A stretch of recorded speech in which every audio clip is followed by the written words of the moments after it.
Chair, I can confirm with you that we're up and running on YouTube.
He'll be logging in shortly as well.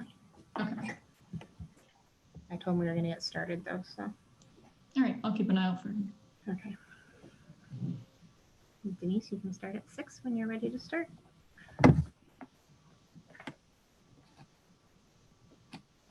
Sorry, Kara, we're good to go?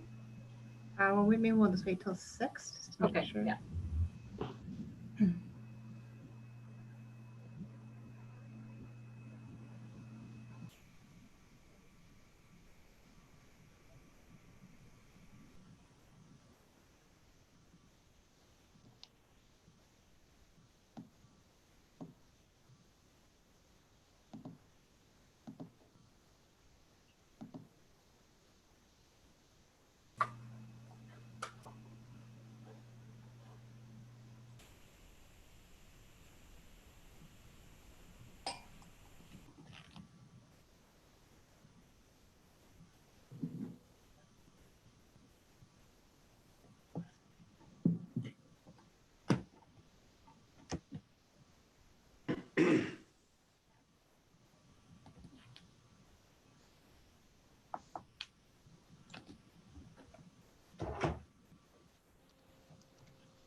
We now have everyone here, Kara, so all good.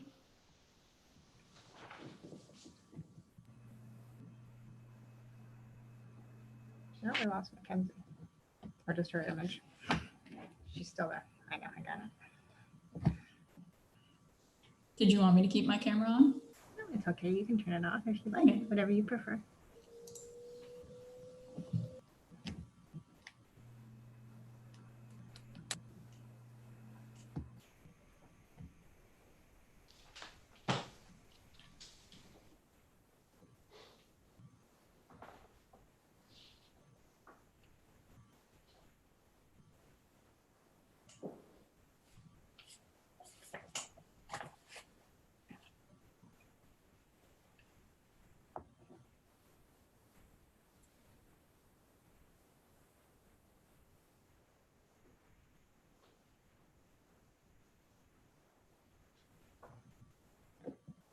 We're good to go.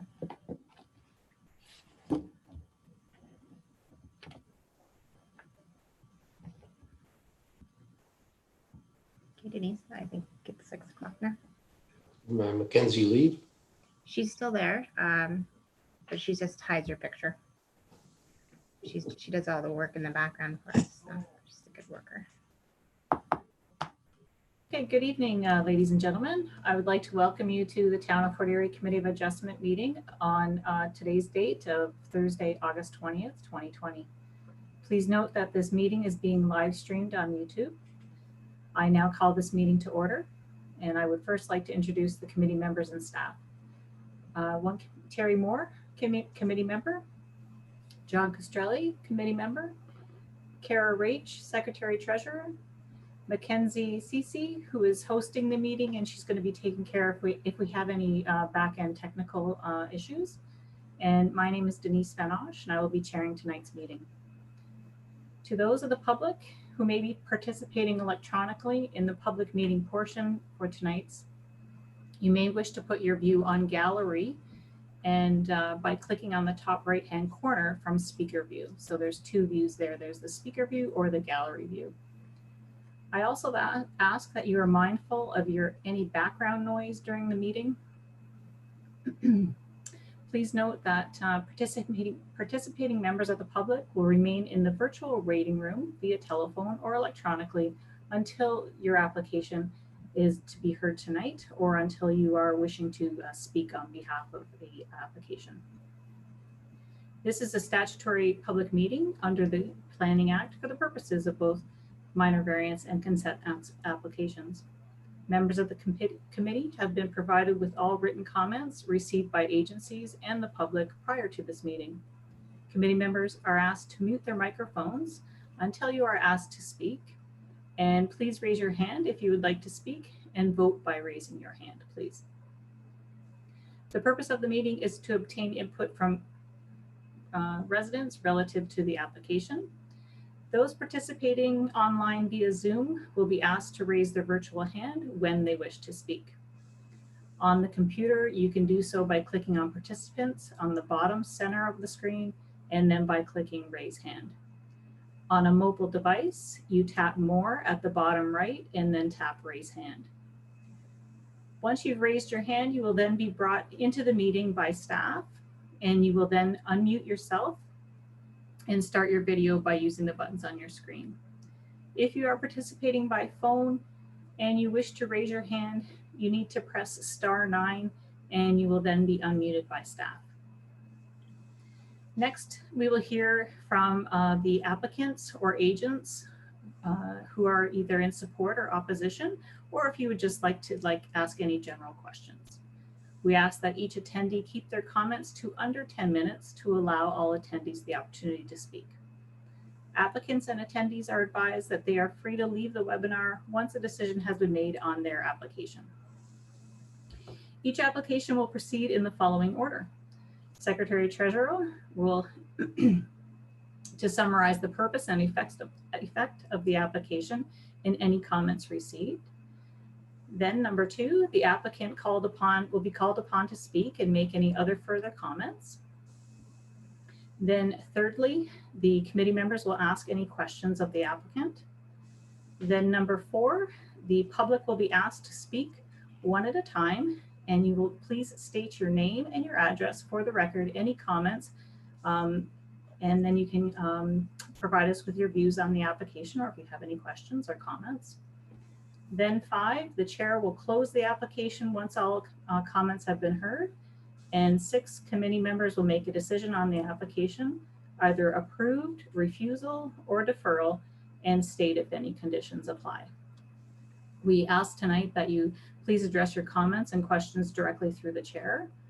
Each application will be heard in the order in which they appear on the agenda. Notice of decisions will be provided to all applicants stating the outcome of the hearing and any conditions of approval if required.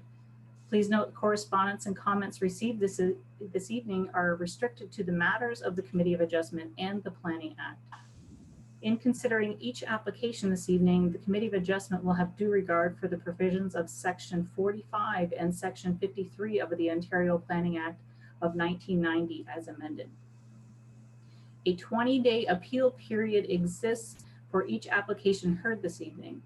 Final appeal dates are noted on the notice of the decision and are available by requesting a copy in writing.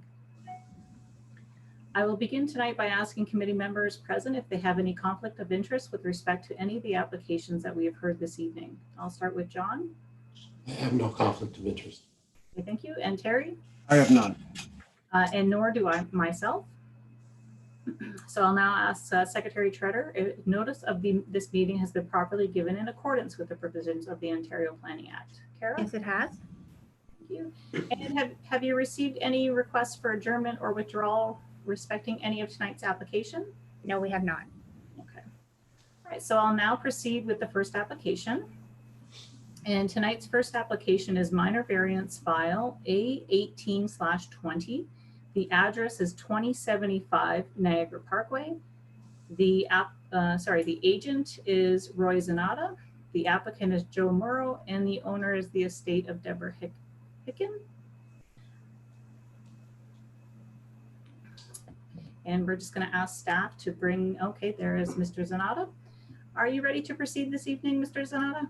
I am. Kara, would you please read all related correspondence and comments received? The purpose and effect of this application is to allow an increase in the maximum permitted building height of a proposed detached one-story accessory building with a covered patio on the subject property. The proposed accessory building will be used for boat storage. The Ontario Planning Act provides that a minor variance must meet the 4 tests to be considered minor and supportable. The proposed variance to increase the height of the detached garage is minor in nature, as the proposed garage is lesser in height than the main dwelling, and it will still remain accessory to the dwelling and is sufficient setback from the detached dwelling, property lines, and surrounding uses. The proposed variance is considered desirable and appropriate as the proposed garage is located in the rear yard and is mitigated by the building design having an increased setback to the dwelling and Hyde Avenue. Further, the proposed detached garage is also screened from Hope Crescent by a row of coniferous trees. The region's request for the submission of the detailed sewage septic design has no impact on the requested variance to increase the building height of the detached garage. However, if the committee members are of the opinion that the regional comments must be addressed prior to approval of the minor variance application, the committee can choose to provide conditional approval subject to the applicants addressing the regional comments. The general intent of regulations that limit the maximum height of accessory buildings to dwellings is to ensure they remain ancillary to the main use and do not result in creating massing and privacy impacts on neighboring parcels. This intent is maintained. The proposed garage is approximately 2 meters less in height than the existing detached dwelling and is located to the rear of the dwelling, maintaining an ancillary appearance. Further, the applicant is requesting an increase in the building height as the proposed detached garage will be used for storage of a boat. The garage remains 1 story in height. The official land use designation permits construction of single detached dwellings and accessory buildings. Based on the above comments, planning staff support the requested variance. Infrastructure had no comments. Building department had no further comments. Community planning had no comments. Fire department had no further comments. Drainage department had no comments. The region did provide comments that were originally with some concern. However, the applicant worked with the region to address them, and they have revised comments. And based on that information that was submitted for the application, they have no objections to the proposed garage, providing that no plumbing or living space is included, and that the garage meets the Ontario Building Code requirements with regards to setback. That concludes our comments. There's also no objection from Niagara Parks on this application who were circulated. We did receive comments, positive comments from neighbors at 2073 Hope Crescent who gladly support the application for the minor variance. That concludes the comments and conditions. So the only condition of the application is that required by the region that no plumbing or living space is included and that the garage meets the Ontario Building Code requirements with regards to setbacks. That concludes. Okay, thank you. Mr. Zanata, do you have any comments on the application or any of the correspondence received? No, I'm comfortable with everything. Okay, thank you. Terry, do you have any questions of the applicant? I have no questions. John, do you? I have one question. That no plumbing or living space is included. Does that prohibit the proponent from having water to facilitate the cleaning of the boat, etc., or is that something the region has to deal with? You're asking through me? Are you asking Kara? Through whoever can provide me the answer. Well, I would have to say that it says no plumbing, so plumbing would be a water service, right? So I would imagine that to facilitate both boat cleaning, they would have to run a hose from the house out there. Hose bib. Other comment I have is it says that the requirements for the setbacks are under the jurisdiction of the Ontario Building Code. I suppose that should be the town's zoning bylaw. I believe it's any building code requirements for a garage as well, obviously, and as well as zoning. So, Okay, I read that wrong. I have no other questions, and I would be willing to make a motion. So I also have no questions. Is there anyone in the audience who wishes to comment on the application before us?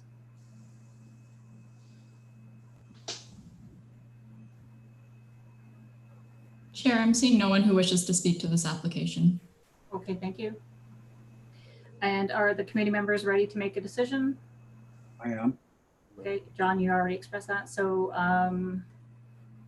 I'll ask the members, the public portion is now closed. Now I'll ask the members present to express their views. We'll start with John. Well, I think it's going to be a great development, and I approve. I'm not reading it properly. That 1820 FE be approved And Terry, are you? with the conditions. Did you want my comments or? Yes, please. Okay, it's the garage is located in the rear yard. It exceeds the required setbacks, and it's not going to have any negative impacts on the surrounding properties. So I'll be voting in favor as well. Okay, so now I'll entertain a motion. Okay, I guess I'll put the motion forward. Sorry, I'm a little bit out of rotation tonight. Okay. Okay, so that I put the motion forward that Committee of Adjustment to file A1820 be approved. I'll second that, Madam Chair. Okay, with okay, so they be approved with the conditions as set forth, and all in favor? Okay. Okay, so your application has been approved. You will receive written notice of the committee's decision. Decision will become final so long as no appeals are received within 20 days of the notice. And Mr. Zanato, we thank you for attending tonight.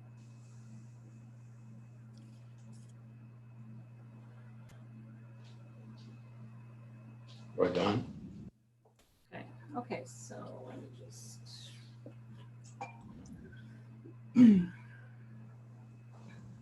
Sorry about that. I'm a little bit out of sorts here.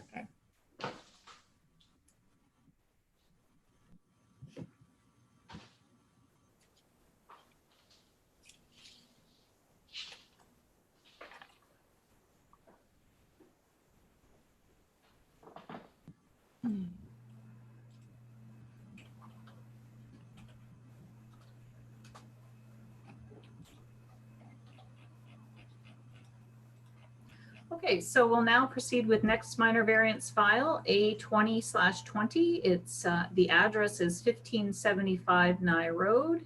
Applicant is Will Denham, and the owners are Will and Dana Denham.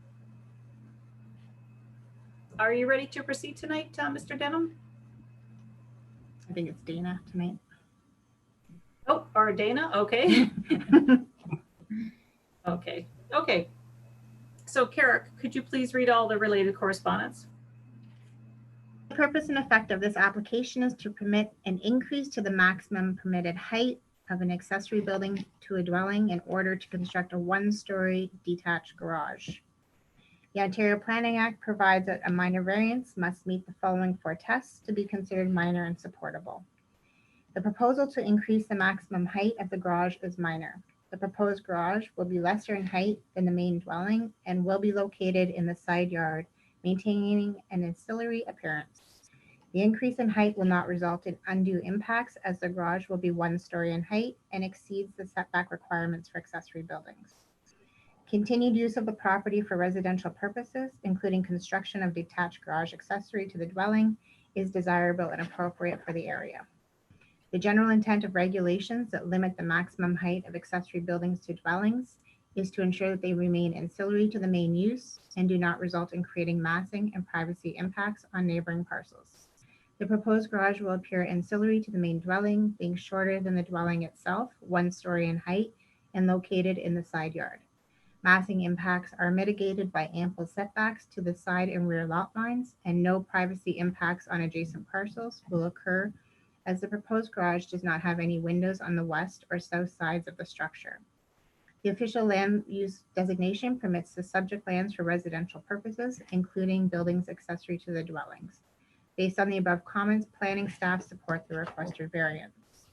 Infrastructure had no further comments. Fire department had no comments. Building had no comments. Community planning had no further comments. Drainage staff had no comments. The region reviewed the application as well, and they have no objections to the proposed garage based on that no plumbing or living space is included, and that the garage meets the Ontario Building Code requirements with respect to setbacks. And they submitted a drawing as well, which will be provided in the notice of decision. The NPCA had no objections to the application.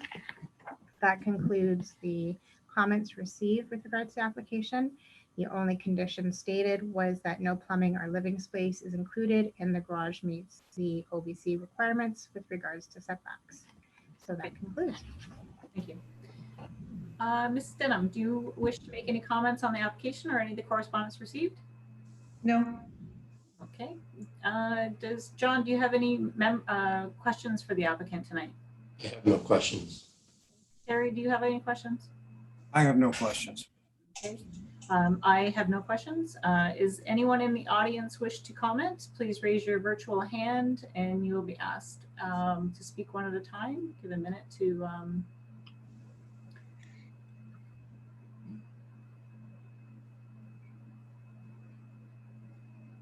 Chair, I'm seeing no one who wishes to speak to this application.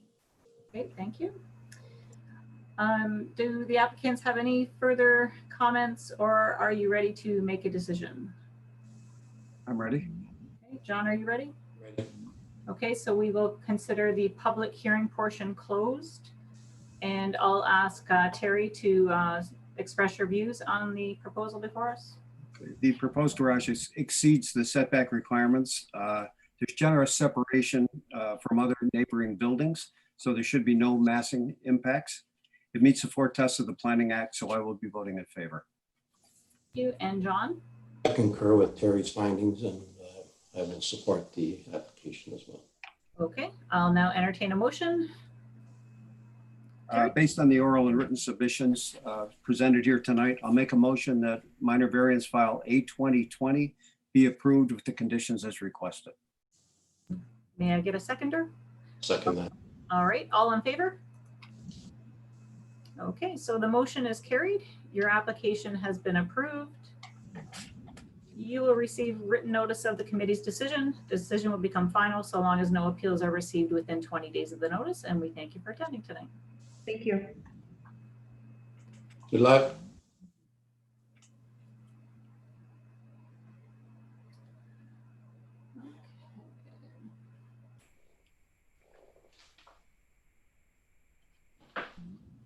The next minor variance before us is A21/20. The address is 0 Bethune Avenue. The applicant is Linda Matus, VJR Custom Homes. And I'm not sure who is the owner the same or who is here tonight to represent. I am. Okay. Okay. Could you just say your name? Just I'm not sure how to pronounce it. My name is Linda Matus, Oh, and okay. and I'm representing VJR Custom Home, who actually owns the property. Oh, okay. Okay. So, all right. Thank you. You're welcome. Kara, will you please read all related correspondence and comments? The purpose and effect of this application is to permit an increase to the maximum lot coverage to 36.5% from 30% for a proposed single detached 1-story dwelling. The proposal to increase the maximum lot coverage of the proposed detached dwelling is minor in nature. This variance is required due to the relatively small lot area of the subject parcel with R1 zoning. The increased lot coverage will not result in undue massing impacts to neighboring parcels, as the proposed dwelling is only 1 story in height and exceeds the setback requirements of the R1 zoning for infill dwellings. The proposal to construct a single detached dwelling on the subject lands is appropriate and desirable for the area.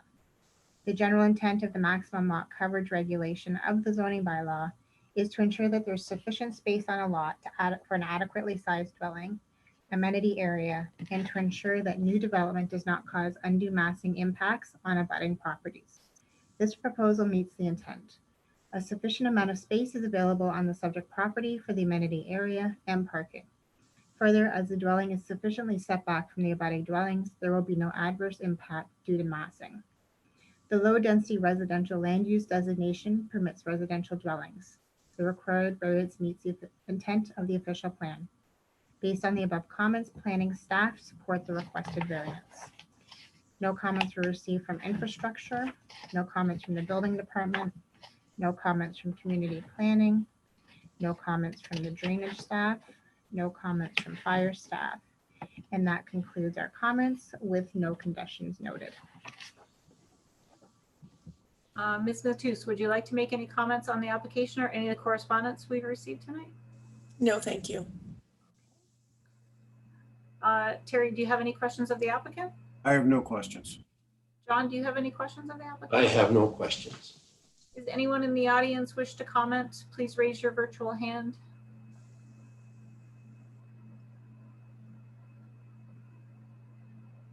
Chair, I'm seeing no one who wishes to speak to this application.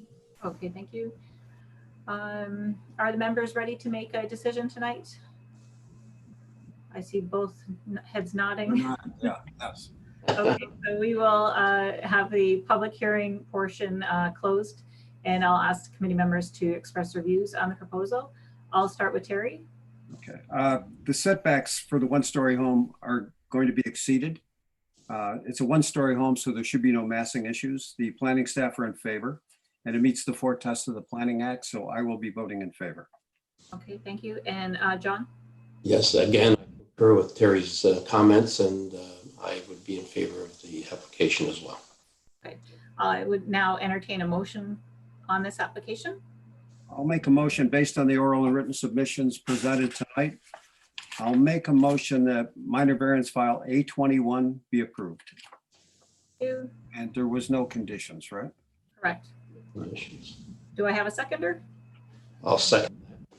Thank you. And all in favor? We have the motion is carried. Your application has been approved. You will receive written notice of the committee's decision. Decision will become final so long as no appeals are received within 20 days of the notice. And we thank you for attending this evening. Thank you very much.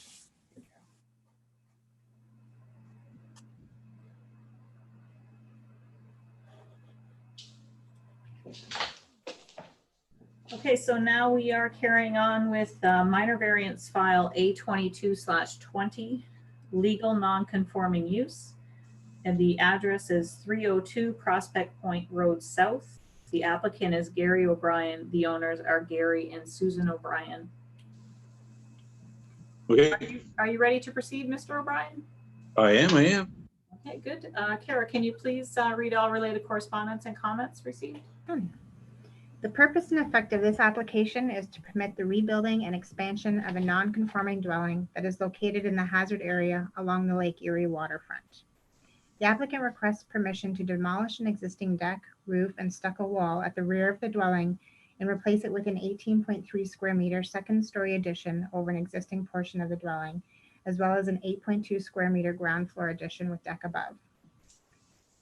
The request is to permit an expansion of non-conforming use as per the Ontario Planning Act. The 4 tests of a minor variance are not applicable.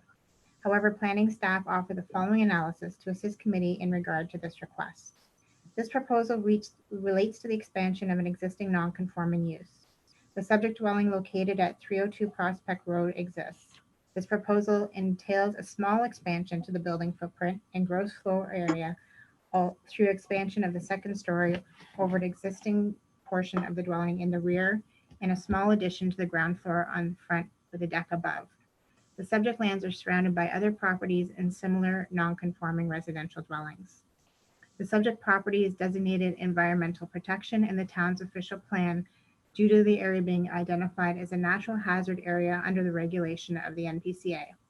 This proposal is consistent with section 4.3 of the official plan, which speaks to the requirements that are to be considered when an expansion or an enlargement of a non-conforming use is proposed. This proposal meets these requirements as a small expansion of the building footprint and the gross floor area will not unduly aggravate the existing situation nor introduce undue nuisances to the area. Adequate parking is available on site and the parcel is already fully serviced. The Committee of Adjustment should refer to NPCA comments on potential impacts of the public health and safety in compliance with NPCA regulations. The intent of prohibiting new residential uses in the hazard zone is to protect human health and safety and to protect buildings from flooding. In general, non-conforming uses are not permitted to expand in order to prevent unwanted impacts on surrounding conforming properties. For example, expansion of a non-conforming industrial use in a residential area. The proposal to permit an expansion of the existing non-conforming residential use is reasonable so long as the existing situation is not made worse and there are no impacts on other surrounding land uses. The surrounding land uses in this area consist of other non-conforming residential uses, and the proposal will have no undue impact on the use of these lands. The dwelling located at 302 Prospect Point is currently within the shoreline hazard area regulated by the NPCA and therefore falls under their mandate. The Committee of Adjustment should refer to the NPCA comments with results to this proposal. Based on the above comment, planning staff are supportive of the proposal provided there are no issues with human health or safety. The engineering department had no comments from the building department, no comments from community planning, no comments from the drainage department, no comments from fire. The MPCAs did provide comments with regards to the application, which have been provided to the committee members as well as the applicant, and have no objections to the application for minor variance, subject to some conditions. That all new openings are constructed above the floodproofing elevation of 177.3, and means are provided to mitigate the wave uprush hazard, including storm shutters installed on lake-facing windows and doors are watertight. We did receive comments from the public with regards to the application. One abutting neighbor said, who also supplied pictures for the committee that have been shown to the committee members. I enclosed some photos that I took this afternoon showing the property in its current state. It appears that the proposed drawings indicate that they are intending to replace the previous deck on the north side of the property that was designated illegal. I have inquired today with the bylaw officer for Fort Erie to further investigate my concerns regarding the existing shed, which is also considered illegal. This will pose a problem for me when I plan to put up a pergola next spring, as it will be almost touching the existing shed. As I explained, I have received approval from the town as well as from the Niagara Conservancy Board, for which I was told I needed approval for its installation. I have no objection to the proposed changes with the exception of the deck that would be extended on the north side. I have discussed this with the O'Briens previously, however, the matter was ignored. They were advised from people who previously owned the home of many falsehoods, of which they believed without any confirmation. The town has just completed a major project of installing a pipe down my property from the top of the driveway out to the lake to assist with an ongoing water issue. The O'Briens did not participate in the construction of this. I intend to attend the public hearing, although not sure. That concludes that application, that comments. What's that? Any of that have to do? And then there's also as further comments from the another neighbor. We are residents of Prospect Farm South and live near the subject property. We support the application to upgrade this residence. The reasons for our support would be no apparent negative impacts on the environment for the community or this upgrade. The applicant is responsible resident who is an asset to this community. Presumably, the upgrade will make the applicant more comfortable and allow him to stay in the community for a longer period. It would appear that the proposed alteration of the building would enhance the appearance of the property and hence benefit the community. Should any further information be required, we can be noted at the above comments. Further to the comments provided by the abutting neighbor, the bylaw officer did attend the property and has had discussions with Mr. O'Brien, so I will allow him to comment further on that if he wishes. And as well, that concludes all the other comments. with the conditions provided by the MPCA that were read earlier, that the new openings can be constructed above floodproofing elevation, and that means to mitigate any water wave uprush hazards are included. That concludes. Okay, thank you. Yes, well, Mr. O'Brien, would you like to make any comments on the application or any of the correspondence we received tonight? No, we did meet with the bylaw officer with regards to the shed, and that was going to come down next year anyways, but we've agreed we'll take it down in October. Okay, thank you. Other than that,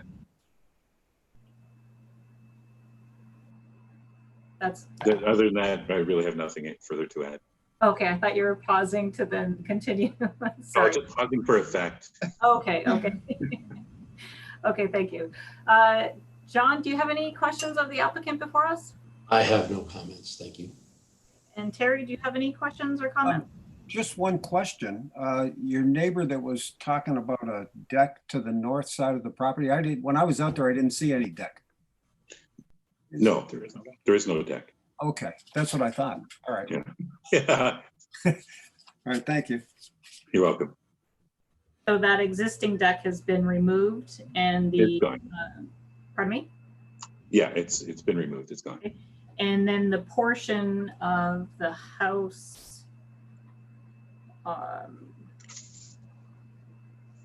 sorry, the addition is going over an existing foundation Right. and over to where a portion of the deck was before, but that squares up with the existing house. Right. These on the drawings, okay. And do you have any, does that condition from the NPCA about no openings, that the openings need to be flood proofed of elevation 177.3, does that give you any concern or pause? No, we're above that threshold. Okay. Any other committee members? Do you have any questions before I ask the public? I have none. Okay. Is anyone in the audience wish to comment? Please raise your hand or.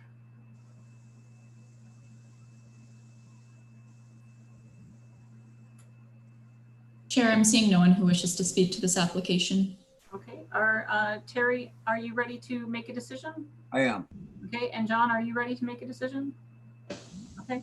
We will have the public hearing portion of this file now closed, and I'll ask members present to express their views, and I'll start with Terry. I'll be voting in favor, Madam Chair. The second story addition and the small one-story addition should have minimal impact to any of the neighboring properties, and it won't exacerbate an existing situation because of wave rush, because it's at the back of the property, not at the front. So it's consistent with other properties in the area. The NPCA has no objections. Planning staff are fine with it, so I'll be voting in favor. And John? I have no comments and I'll be voting in favor as well. And I will now entertain a motion.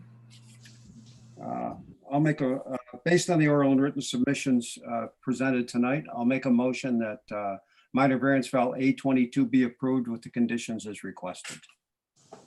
May I have a seconder? Second that. Okay, all in favor? All right, so the motion is carried. Your application has been approved. You will receive written condition of the committee's decision. Decision will become final so long as no appeals are received within 20 days of the notice, and we thank you for attending tonight. Great. Thank you very much. Good luck with your project. Thank you.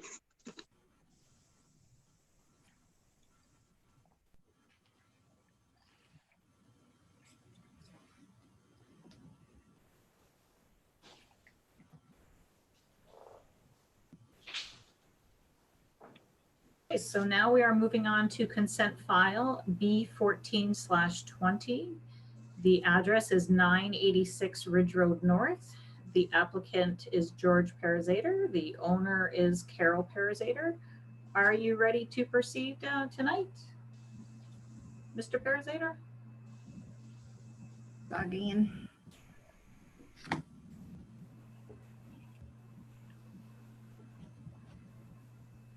Sure.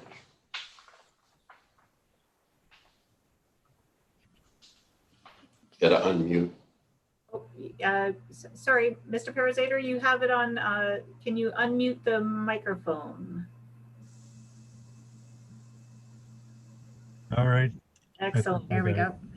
Good. Thank you. All right. Are you ready? And you are ready to proceed tonight? Yes, I am. Kara, would you please read the related correspondence and comments received? This consent application proposes the creation of a new residential lot. Part 1 is intended for the future development of single detached dwelling.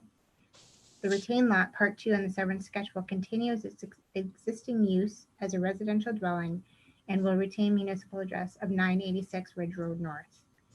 The application proposes the following. Part 1, 21.11 meters of frontage and 1.22 hectares of area. Part 2, 30 meters of frontage and 5.51 hectares of area.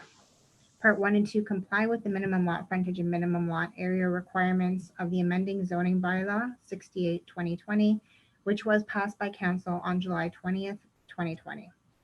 Payment of 5% cash in lieu of parkland dedication will be required a part of this application because it results in a creation of a new developable parcel. Planning staff have no objection to the consent application based on the following conditions: 5% cash in lieu of parkland, that the owner provides a reference plan and legal description, and that the final consent fee is paid. There was an additional comment imposed today by staff that the owner is also required to apply to the town's legal department to have a 0.3 meter wide reserve dedicated as public highway. The owner is required to bear all costs of this. With regards to infrastructure services, they had no objections, however, did impose a condition for a lot grading plan on Part 1, which will be submitted by the owner. The building department had no further comments. Community planning asked for cash in lieu of parkland, as well as one street tree for the new lot. No comments were provided by fire. The drainage department noted that it's within the Beaver Creek South Tributary Municipal Drain Area. CNP noted that the customer will need to contact CNP for servicing options. And that concludes the application with the 6 conditions listed, including the cash in lieu of parkland dedication, $500 for one street tree, lot grading plan, the wide reserve, 0.3 meter wide reserve, the land surveyor provide a reference plan, and that the final consent fee be paid. And that concludes. Mr. Parazator, would you like to make any comments on the application or any of the correspondence received? No, I'll accept the conditions. That's to get it done. No problem there. If there's any questions, I'd be glad to answer them. Okay, thank you. John, do you have any questions of the applicant tonight? I have no questions. Thank you. And Terry? Just one question. I noticed in the application, it said that when you applied for the rezoning, I believe by August 9th, whether or not there'd been any objections raised. Were there any appeals by anybody? No appeals by anybody by August 9th. There were no appeals. Okay, thank you. I have no questions. Does anyone in the audience wish to comment? Please raise your hand.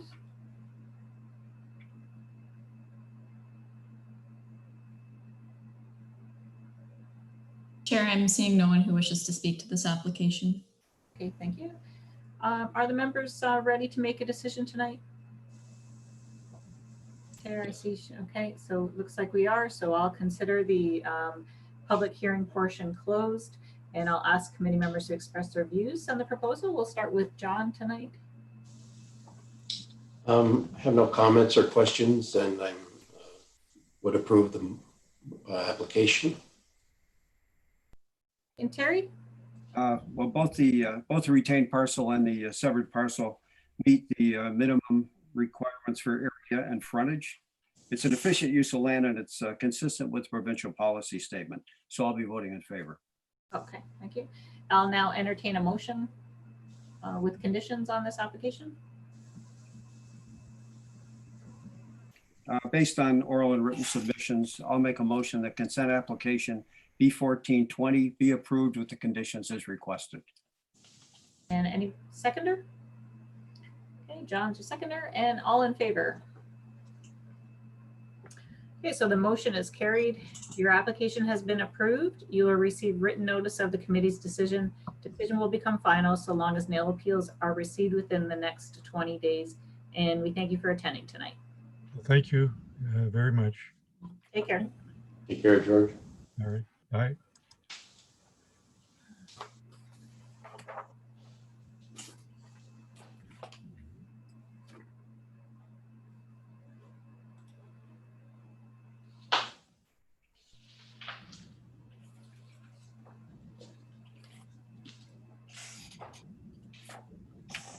Gotta refamiliarize myself with some of the courtroom candor. Yeah, it's been a while since you've been on. It's been a long while. So Terry, thank you for carrying the ball there. Oh, not a problem. Okay, so next up is consent file B15/20, B16/20, and we will also hear concurrently the minor variance file B19-20 for the address of 213 Prospect Point Road South. The applicant is Jason Pizzacarola. The owner is Sasha Bijolak. We'll go with that. We can just call him Sasha B. Okay, Sasha. It's a safe goat. Mr. Pizzacarola, are you ready to proceed tonight? He's mute. I am. Excellent. Kara, will you please read all comments and correspondence received? I will. This consent application proposes the creation of 2 new lots for residential development in the Crystal Beach neighborhood of Fort Erie. The new parcels are parts 1 and 3 on the severance sketch. The retained parcel is part 2, and it is also intended for future residential development. The existing dwelling, a detached garage, and a patio area will be removed to facilitate this consent. This proposal will result in parcels with the following lot area and frontage. Part 1, interior lot, 17 meters of frontage and 719.4 square meters of lot area. Part 2, which is a corner lot, 21.18 meters of lot frontage and 607.3 square meters of lot area. Part 3, an interior lot, which is 21.18 meters of lot frontage and 607.3 square meters of lot area.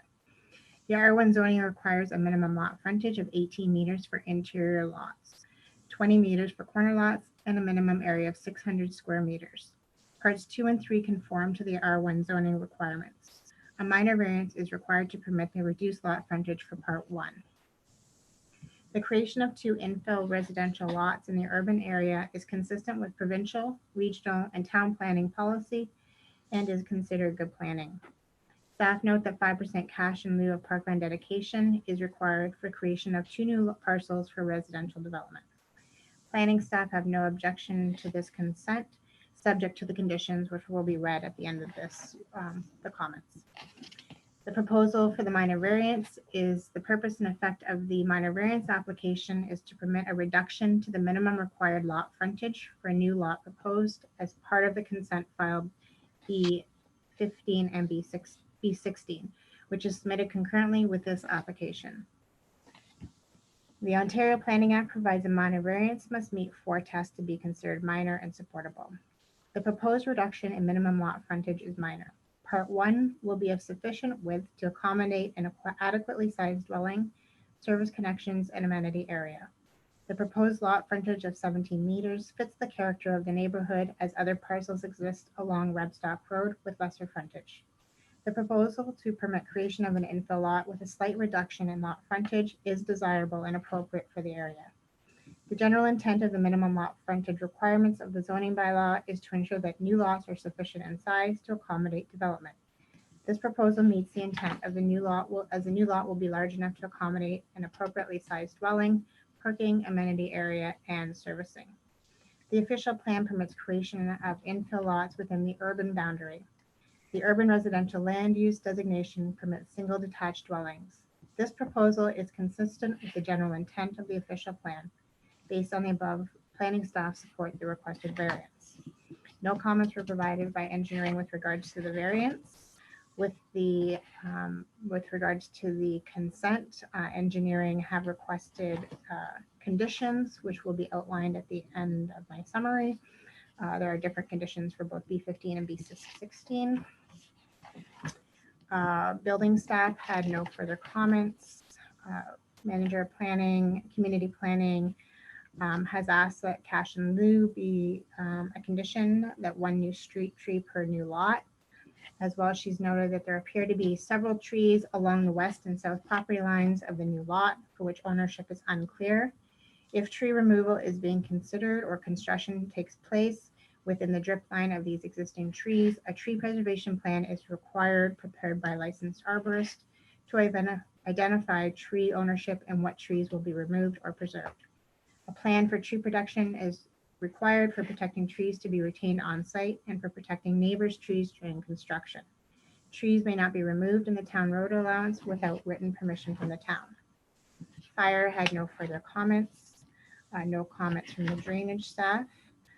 Regional staff have reviewed the newly proposed severance at the property of 213 Prospect Point Road, which proposes 2 lots with 1 lot fronting onto the Prospect Point Road South. As previously noted to the owner, no connection is permitted to the regional trunk sewer, given there's a local main that can be extended from the Redekop Road to the new property. Based on the analysis and comments, regional staff have no objections to the consent, subject to the sanitary servicing for the new lot being serviced from the available local sanitary sewer on Redekop Road, and subject to the conditions, which I will read further on. We did receive comments from a neighbor at 237 Prospect Point Road South. Prospect Point Road South is an old developed street with a large front and backyards and old growth trees. The area between Redekop and Brunswick newest building is over 20 years old. When this house was built, the house was set back to match the other pre-existing houses on the street, even though the bylaw for front yard allowances was much smaller. As a resident of Prospect Point Road South, we do not support the lot that is requesting the minor variance, A1920, that would face Redekop Road. If this lot is created, the 2 lots on the Prospect Point Road would be inconsistent to other lots on the same side of the street all the way to Brunswick. Each of the lots on Prospect between Redekop and Brunswick all have yard depths that are equal, allowing the houses on Prospect Point Road South to be set back 20 or so meters from the road. By creating the 3rd lot on Part 1, it will significantly shorten lots Part 2 and Part 3. With these shorter lots, the houses built on Part 2 and 3 will not be in line with the other houses on Prospect Point Road, creating houses that are out of character with the neighborhood. If the lot Part 1 is not approved, then Part 2 and 3 will be able to build houses that would fit into the character of the neighborhood. Allowing the minor variance and creating 3 lots on the corner of Redekop and Prospect Point Road will create a crowded corner to a once spacious neighborhood. New builds are welcome as long as the character is consistent to what there would enhance the Prospect Point Road South. We realize that adding these lots are in line with the Places to Grow Act, which sets targets for municipalities to achieve in terms of residential population. We are just hoping that you can appreciate that there have been several new constructions on Prospect Point Road, which have not disrupted the character of the street, but actually enhanced our community. However, approving 3 lots when there is only room for 2 would be very disappointing to all of the surrounding neighbors and homes which have been here for decades. We moved to this section of Prospect Point Road 20 years ago and did our best to have a new build fit the fabric of the street and not disrupt the characteristics of the neighborhood that existed far before our time. To approve such a development that would stick out like a sore thumb and bring no benefit or enhancement to the neighborhood does not seem quite fair. These congested lots in comparison to the surrounding, especially to the neighboring lots, does not seem or appear fair. We appreciate the opportunity to give input on this matter and hope that a decision will be made in favor of creating 2 long lots, Part 3 and Part 2, instead of crowding a 3rd lot, Part 1 on the property, creating houses to be built on Part 2 and 3, inconsistent to the existing houses on Prospect Point Road South. We have spoken with our neighbors and they agree that the new builds and severing lots should be consistent to our neighborhood and should not be out of character of our neighborhood. We also received comments as well from 175 Prospect Road South and 3656 Rebstock Road. As someone who has lived in the neighborhood for almost 70 years, I'm totally opposed to this development. Putting 3 houses on this property does not conform to the surrounding homes. The road was recently paved, doesn't need to be dug up again. There's far too much traffic now. Don't need any more. We don't need any more trees cut down for development. No more streetlights destroying the night wildlife. No more sidewalks destroying tree roots and personal privacy. We need to stop destroying the peace and quiet of our small town. COVID-19 should be proof of what happens when you cluster too many people in a small area. That concludes the comments received. The conditions are as follows. I will read. Conditions for B15 are 5% cash in lieu of parkland, that the existing detached dwelling, detached garage, and patio be removed to the town's satisfaction, that minor variance A19 is approved, that the owner shall make payment of $500 for the town of Fort Erie for a tree, that the tree preservation plan is provided by an arborist, an overall lot grading plan for part 1, 2, and 3 is submitted, that the applicant owner shall enter into a development agreement with the town of Fort Erie for the purpose of extending the sanitary sewer work associated with servicing and restoration of the town road allowance. This condition addresses the region's concern of condition 1, that the applicant get a reference plan and pay the final consent fee. Conditions for B16 are similar, but as follows: 5% cash in lieu of parkland, that the detached dwelling, detached garage, and patio be removed, that minor variance file A19 be approved, that payment of $500 for 1 tree be paid, that the tree preservation plan is submitted, that the owner submit to the region $620 for the review of the application, that the lot grading plan for parts 1, 2, and 3 is submitted to the town, that the applicant pay $950 for the installation of 1 streetlight on Rebstock Road, that the applicant provide a reference plan and the final consent fee. That concludes condition for B, the consent file. And there were no conditions stated in the minor variance file. And that concludes. Okay, thank you. Mr. Pizzacarola, do you have any comments on the application or any correspondence received? Yeah, I just really want to add that they fit the R1 zoning, the part 2, part 3, and part 1. We're only looking for a minor, very minor variance, and it's a very deep lot. So in terms of area, character, I think in the end, these houses will be very much in character with the neighborhood. Actually live on the street, and I have no issues with them going in. And that's pretty much it. John, do you have any questions of the applicant?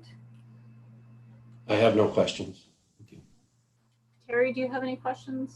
Yeah, Jason, these 3 lots, have you got plans to build any houses on these yet?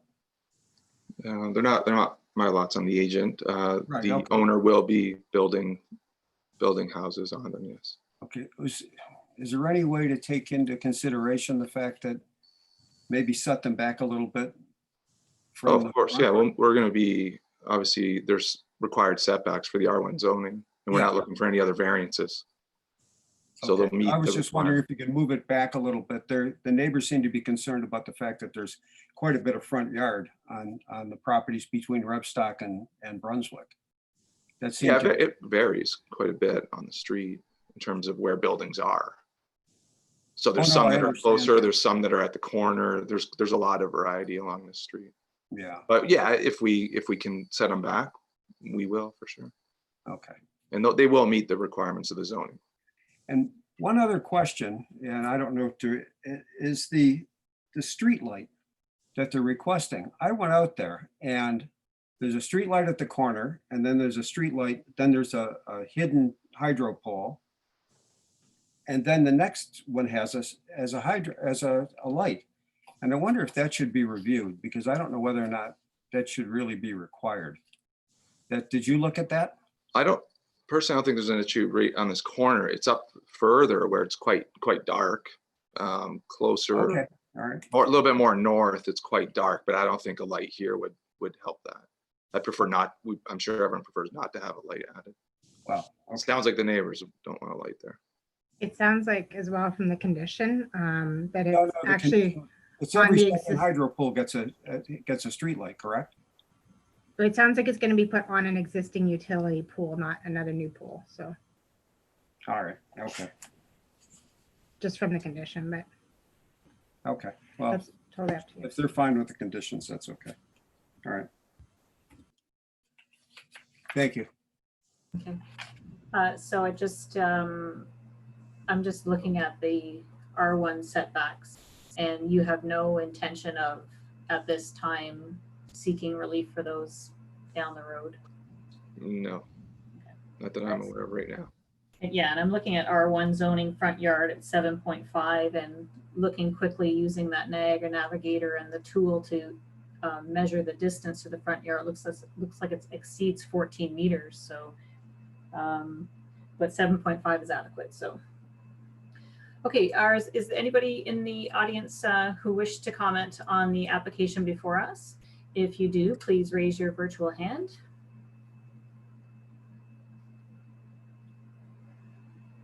Chair, I do see one member of the public who would like to speak to this application, so I'll bring them in now. Okay, thank you.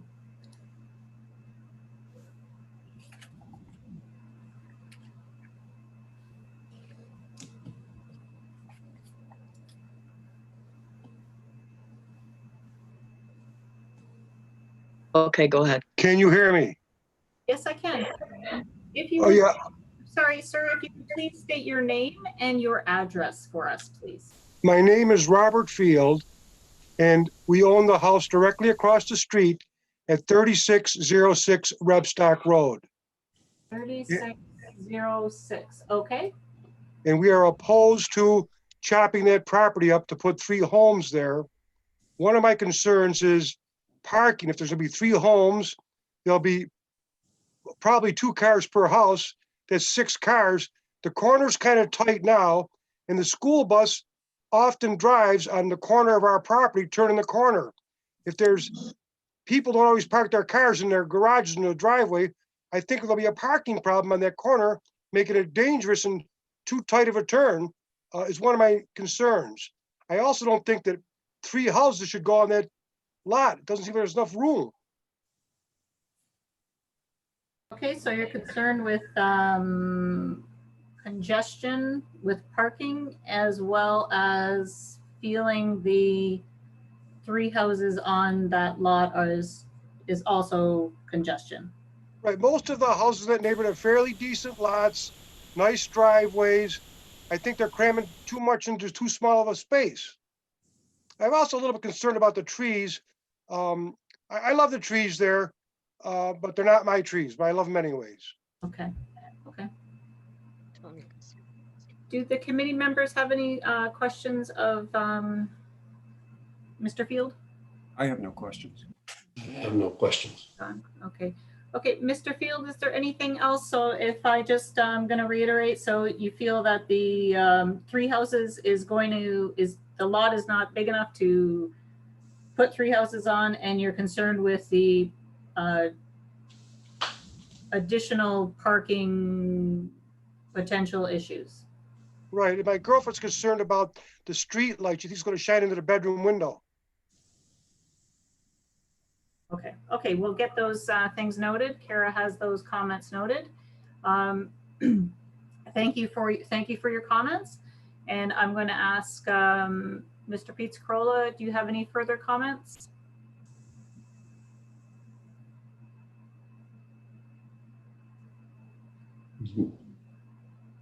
No, if we don't have to have the condition of a street light, then we'd prefer not to. Okay. And then the trees, obviously, everyone wants to keep the trees if they can. Like that's to go. There's some nice trees there, for sure. And it's probably more in the setback on the side, so everyone will do their part to save the trees. for sure. And I believe that is a condition that now with development, you do have to get approval from the town in order to make any alterations to the street trees as well. Is there anybody else in the audience who wishes to comment on this application before us? Okay, so seeing as there is none, do the committee members have any further comments or questions of the applicant? I have none. I have none. Okay. Are we ready to make a decision?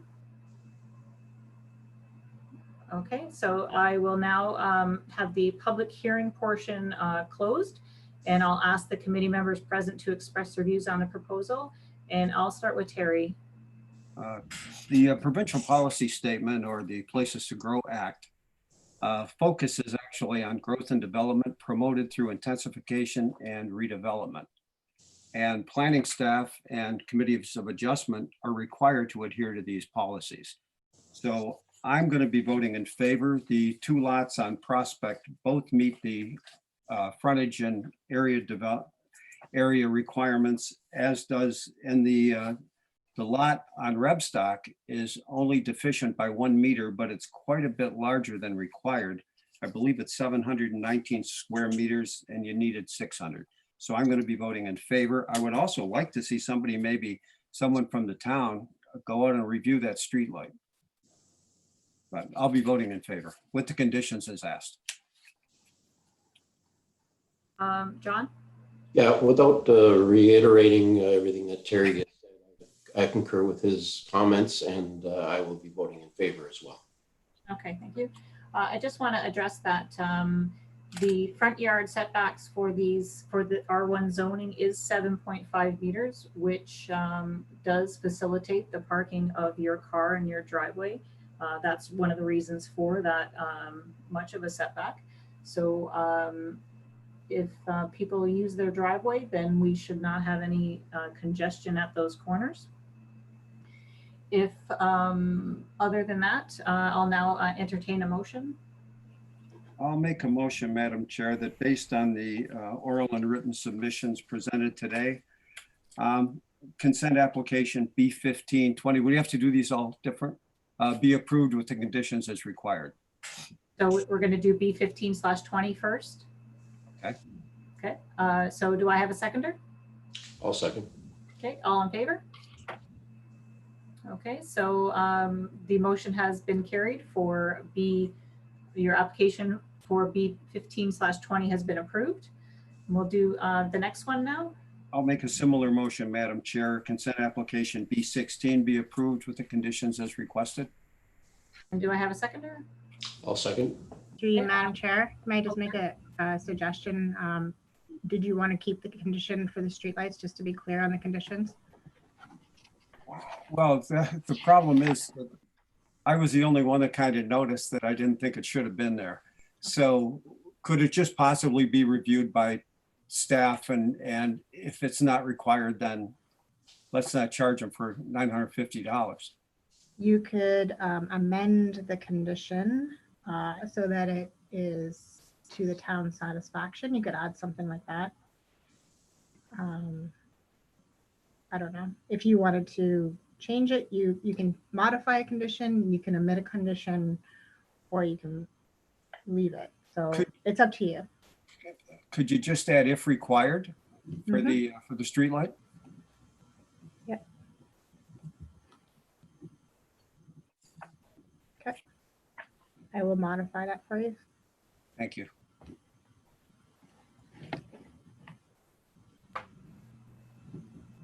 So was that for 15 or 16? That's for That was 16. 16, I believe. Okay.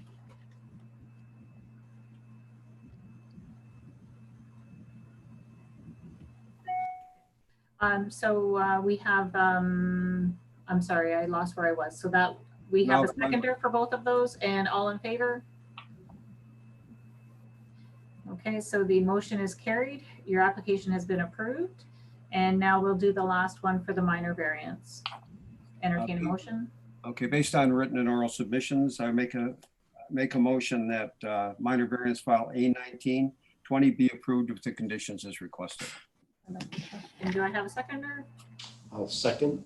Okay, all in favor? Your motion is carried. Your application has been approved.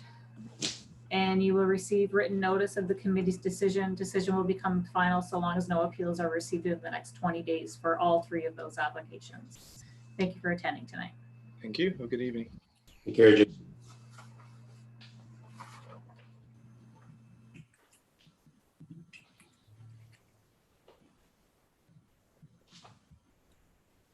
Okay, so on to the consent file B17/20 and minor variance file A23/20. It is address 530 Lakeshore Road. The applicant is Ross Benner. The owners are Ross and Elaine Benner. Are you ready to proceed tonight, Mr. Benner?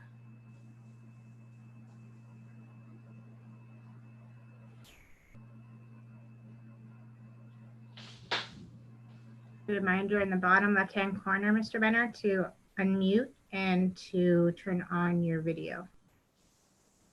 Okay.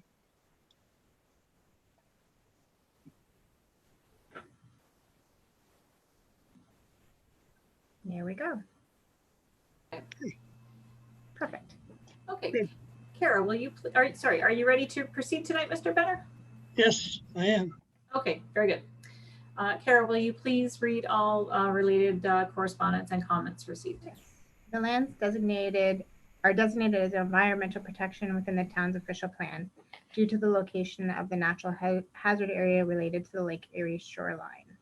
The natural hazards associated with the shoreline include the flooding hazard, erosion hazard, wave uprush, and dynamic beach hazard limit. The MPC has confirmed to the town that the furthest landward hazard limit in this vicinity is the flooding hazard, which is located off-site on the southeast of Lakeshore Road. The MPCA has provided technical information to the applicant's surveyor, who's delineated the hazard limit on the consent sketch. The subject lands are located outside the actual natural hazard area.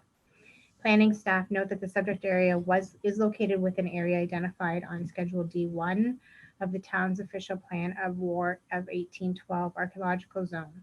The applicant has completed an archaeological study, and the Ontario Ministry of Heritage, Sport, Tourism and Culture has provided a letter affirming the study demonstrates there are no archaeological concerns. The MPCA has confirmed that the proposed parcel is outside the natural hazard area. The proposed new parcel is deficient in lot area at 558.9 square meters and lot frontage at 16.36 meters. Approval of the minor variance to permit the lot area and lot frontage will be a condition of this consent. The applicant has submitted a minor variance application to address the above deficiencies and to permit a reduced rear yard setback, a reduced setback in the front yard to the 1 in 100 year flood line as confirmed by the MPCA.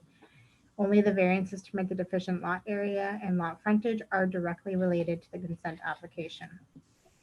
One area resident submitted an email looking for clarification on how close the proposed dwelling on the new lot will be to the Lakeshore Road, noting concern with traffic visibility at the bend in the road in the front of the subject property and also visibility issues with residents backing out of the driveways onto the road. The resident was also concerned with impacts on visibility to the lake resulting from future development. The proposed front yard setback shown on the sketch uses the average setback between 530 Lakeshore Road and 544 Lakeshore Road and is shown on the consent sketch to be 6.49 meters to the nearest point. In general, a setback of 6 meters is considered sufficient to provide parking space for a vehicle on a property with or without a garage. Parking can then therefore be accommodated on site without having vehicles encroaching into the road allowance and obscuring or impeding traffic. Future development on the proposed lot will be in line with the adjacent dwellings on either side, and therefore no impacts on visibility to the lake are anticipated as the future dwelling will maintain the existing streetscape. The consent application proposes the creation of a new parcel intended for residential development in the Lakeshore neighborhood area of Fort Erie. The new parcel is shown on parcel 1 on the consent sketch. The retained parcel, parcel 2 on the sketch, is municipally known as 530 Lakeshore Road and will also continue its residential use. The waterfront residential zoning requires a minimum lot frontage of 18 meters for interior lots and an area of 600 square meters. Parcel 2 conforms to the zoning requirements. Parcel 1 is deficient in lot area, and so approval of a minor variance will be a condition of this consent.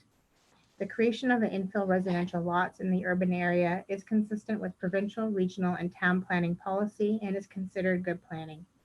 The applicant's archaeological study has concluded there are no archaeological concerns on the subject property.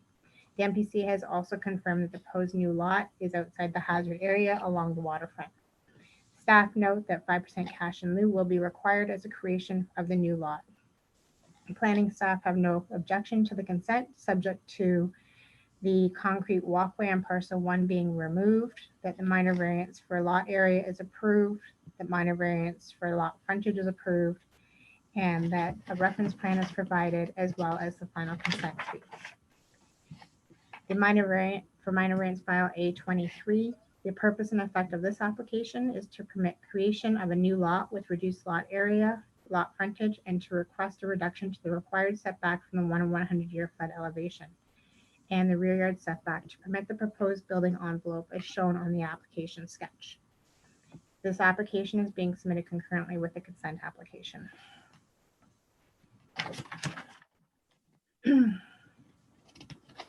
Planning staff note that the proposed building envelope will maintain the existing streetscape by taking the average setbacks of the dwellings on either side of Part 1. No adverse impacts to sightlines or views to the lake are anticipated, as a future dwelling will be in line with the other existing dwellings along Lakeshore Road. Staff also note the proposed front yard setback is adequate to provide a parking space. The proposal to reduce the lot area and lot frontage of the proposed new lot is minor. The proposed lot area will remain of sufficient size to accommodate an adequately sized dwelling with sufficient space for parking, servicing, and amenity area. The proposed lot size will be in character with the neighborhood as other lots exist along the Lakeshore Road. The reduced setback from 1 in 100 year flood elevation is minor, as the MPC has confirmed that the proposed building envelope is located outside of the natural hazard area. The proposal to reduce the rear yard setback could be considered minor. The proposed setback would likely retain an adequate amount of space in the rear yard for amenity area. The applicant has not shown that this variance is needed, as there is more than sufficient area on the new lot. The proposal to generate a new infill lot for residential development is desirable and the appropriate, as a new parcel is located outside of the hazard area as confirmed by the MPCA. The reduced setback from the 1 in 100 year flood elevation would bring the dwelling generally in line with existing dwellings, which is desirable. The proposal to reduce the rear yard setback is not desirable and therefore should not, as it has not been demonstrated that it's needed for a future dwelling. Should future construction plans necessitate a need for a rear yard setback reduction, the owners may reapply at that time. The general intent of the minimum lot area and lot regulations are to ensure that new parcels are of adequate size to accommodate development and that lot sizes in the surrounding area. The intent is maintained as Part 1 is sufficient size. The required setback for the 1 in 100 year elevation intends to protect human health and safety and buildings from risk associated with natural hazard areas. Therefore, this proposal meets the intent of the zoning bylaw. The general intent for minimum rear yard setbacks is to ensure there is sufficient space in the rear yard and to provide separation from surrounding uses. While 8 meters is generally sufficient space for a yard, staff cannot state that the intent of the zoning bylaw is maintained with the absence of proposed building plans. The subject property is designated environmental protection in the official plan due to its location in the natural hazard area. The natural hazards associated with the shoreline include flooding hazard, erosion hazard, wave uprush, and dynamic beach limit. The NPCA has confirmed to the town that the furthest landward hazard limit is the flooding hazard.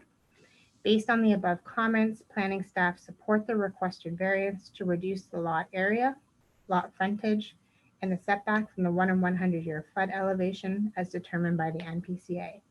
Staff do not support the requested variance to reduce the rear yard setback. It is not clear at this time why a future dwelling cannot meet the required setback requirement. This particular variance is not considered appropriate at this time, and the intent of the zoning bylaw has not been proven to be met. No comments were received from infrastructure. With regards to the minor variance, with regards to the consent, conditions were asked for $500 for one tree, and that a lot grading is supplied for part 2. Building department had no comments. Community planning has asked for 1 street tree and cash in lieu of parkland. No comments on the minor variance. No comments from drainage. The fire department did have some concerns with the flood line. However, they misunderstood the application, but they've been explained and they have no comments now with regards to the 1 in 100-year flood line. The region has asked, at the time was not, they did not realize that the archaeological assessment has been submitted and the letter was received. They actually stated that a stage 1 and 2 archaeological assessment and acknowledgement letter from the ministry confirmed that the archaeological resources and concerns have been addressed. So I'm assuming that that condition will meet the expectations of the region. However, we'll keep it on as a decision. CMP has stated that the applicant should contact them because there are underground services in the area, and to service the new lot, it may take more work than a typical underground service, as we currently don't have the planned infrastructure for others' homes. The homeowner would need to contact CMP to have that discussed. And there were comments provided by the neighbor, which we've already discussed in the report. So that concludes your report and your conditions for applications B17 and A23. Okay, thank you, Kara. Mr. Benner, would you like to make any comments on the application or on any of the correspondence that we have received? No, I'm fine with everything. Actually, the CNP, I have a house behind the lot, which was severed 8 years ago. And I had an underground cable from Lakeshore Road that went back to that house, which they pulled out and brought a line, an overhead line in from the street behind. So there is, I watched them when they went down the manhole on Lakeshore Road and disconnected the line. So there shouldn't be a problem. That line serviced the house in the back. The line has been pulled, so I'm sure they can just attach a line and come to the new house I'm going to build. Shouldn't be a problem there at any rate. Right. Probably not. I think they're just trying to make you aware that it might be a little bit not as typical as the overhead line would be. I would think that was their intent there. Okay. Yeah, I'm fine with that. I'm fine with all the conditions. Okay. Do the committee members have any questions of the applicant? We'll start with John. I have really no questions other than the 8-meter setback at the rear yard, and just wondering why you can't meet the zoning bylaw requirement. Actually, the surveyor, Harold Hyde, suggested everything, the lot frontage, the setback at the rear. But as I looked at it after I sent in the paperwork, I can see I don't need a variance there. I mean, my house isn't going to go back that far. So I'm fine with the 10 meters setback, which is the town bylaw. I'm fine with that. Right.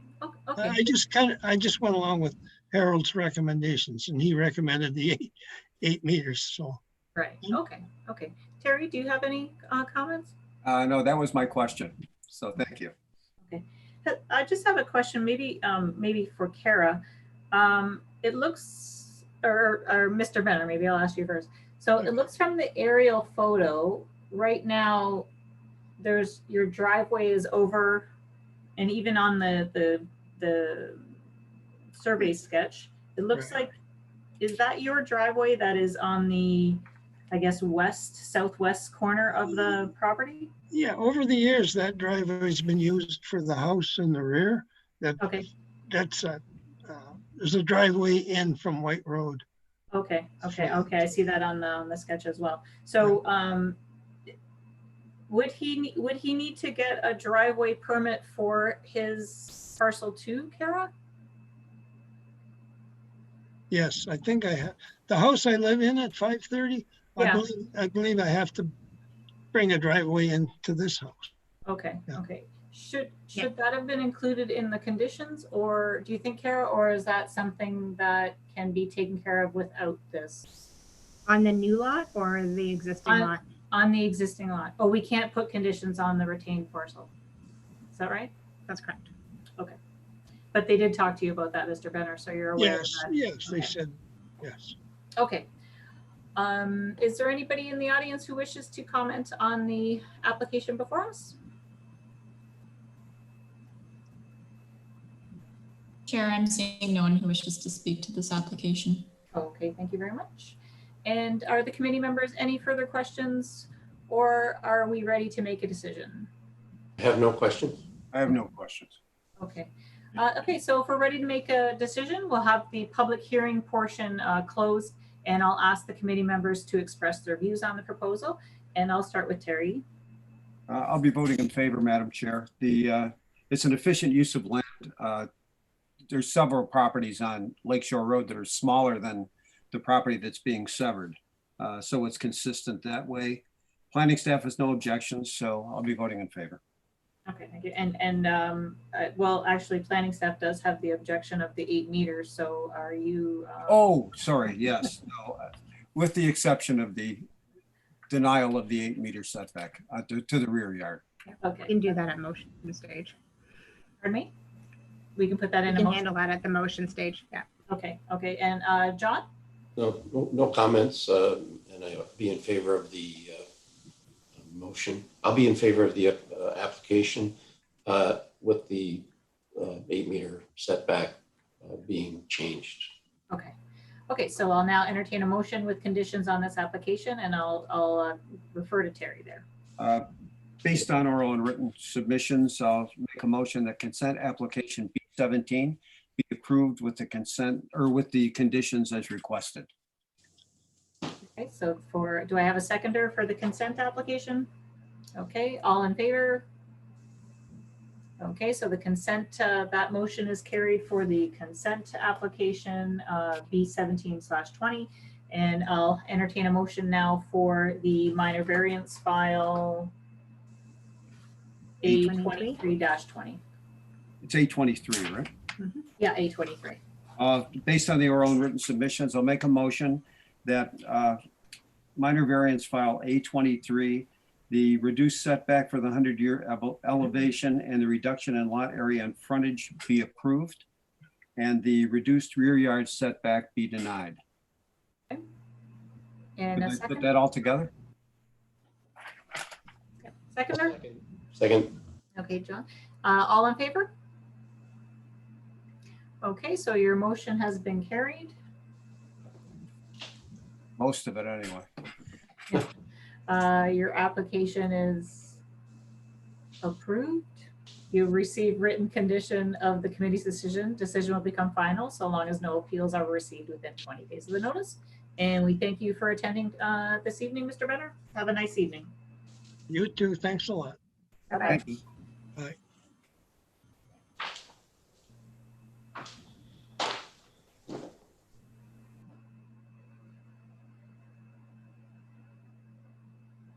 The applicants can leave using the hearing will be, the application part of the hearing is closed, so they can leave the hearing room if they like.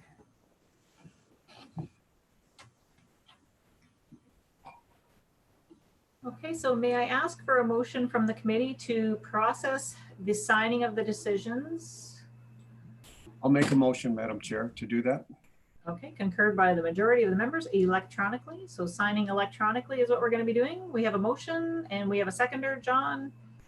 Okay. Second the motion. And how do we sign electronic? Kara, any new business to be brought forward? No new business? So no further business. The meeting is adjourned at 7:25 this evening. All right. Thank you, guys.